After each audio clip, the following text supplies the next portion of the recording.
มื้อนี้เฮาจะมาแนะนำเป็นตู้สาขาออโต้จากแบรนด์โตชิบะเนาะคุณ16กิโลการทำงานมันจะเป็นออโต้เลยสาดควันได้ละอยู่ในโตเลยทำงานง่ายๆเปิดสตาร์ทเป็นระบบออโต้เลยตัวนี้โดยที่เฮาบ่ต้องไปเฮ็ดอีหยังบ่ต้องไหลมากจกขาใส่ตัวนี้จะเป็นถังใหญ่เนาะสามารถตักความไหลมันมีโฟก17 18เริ่มต้นได้8กิโลเป็นหอด3กิโลเนาะเลยจะมาเบิ่งข้างในเนาะข้างในถังจะเป็นถังใหญ่ดูใจเลยสามารถตักเอาความไหลกันส่วนประกันเฮาจะประกันให้2 ปีพี่แดดถ้ามีปัญหามา2แปลงฟรีไว้ทุกอย่างอะไรฟรีค่าสร้างฟรีโดยที่บริษัทมันจะเกียรปีที่2เขาจะฟรีอะไรแต่ค่าสร้างไม่เสียเงิน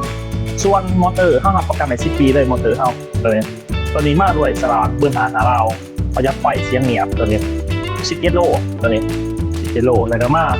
โซนทางนี้ด้วยเนาะเป็นตัวโฮมเป็นฝาโน้ตทับฟรีทันทีเมื่อทางลูกค้าซื้อ11 โลเนาะถ้าลูกค้าซื้อครบ3,500,000อีกเขาจะมีบริการจัดส่งฟรี20 กิโลถ้าใกล้20 กิโลขึ้นไปเขามีบริการจัดส่งคือ13,000 กีบถ้าลูกค้าท่านใดสนใจมาหาพวกเขาไหลอยู่ TCR 3 สาขาปักเซ่อยู่กองขามก็80 ม.อยู่บาทพลสวรรค์เมืองปักเซ่แข่งกันซักขอขอบใจ